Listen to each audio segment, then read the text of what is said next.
کہ سیدنا حسین رضی اللہ تعالی عنہ کو جو کربلا میں شہید کیا گیا، یہ کائنات کا بدترین ظلم تھا۔ جس نے آپ کی گردن مبارک پہ تلوار رکھی، اس کی بدبختی میں دو رائے نہیں ہو سکتی۔ بہت ہی کوئی شقی اور بدبخت جو نواسہ رسول صلی اللہ علیہ وسلم کے قتل کی طرف بڑھا، بہت ہی کوئی بدبخت اور بدنصیب جو کوفہ کے گورنر ابن زیاد کے کہنے پر نواسہ رسول سے لڑنے کے لیے نکلا، جو اس ظلم کو ظلم نہیں مانتا، وہ بھی اپنے آپ کو جہنم میں جانے کے لیے تیار کر رہا ہے۔ پھر کربلا میں ایک بڑا ظلم یہ ہوا کہ صرف سیدنا حسین ابن علی کو شہید نہیں کیا گیا، آپ کے ساتھ جتنے مرد تھے سب کو شہید کر دیا گیا۔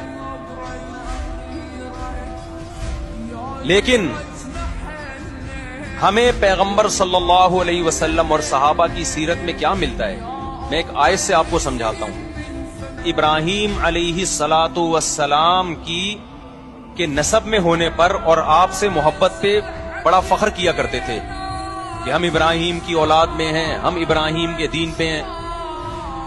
اللہ نے کیا فرمایا رسول اللہ صلی اللہ علیہ وسلم سے کہ ان اول الناس بابراہیم للذین اتبعوہ، اے نبی آپ ان سے کہہ دیجئے ابراہیم سے محبت کے خالی پیلی کے دعوے مقبول نہیں ہیں۔ ابراہیم کے زیادہ حقدار وہ ہیں جو ابراہیم علیہ السلام کی اتباع کرتے ہیں، اور یہ پیغمبر اور صحابہ یہ ابراہیم علیہ السلام کے دین کو فالو کرتے ہیں، ان سے محبت کے دعوے دار ہو۔ تو خالی محبت کے دعوے داری اللہ کے ہاں مقبول نہیں ہے۔ اللہ کے ہاں وہ محبت کی دعوے مقبول ہیں جس میں آپ محبوب کو فالو کر رہے ہوں۔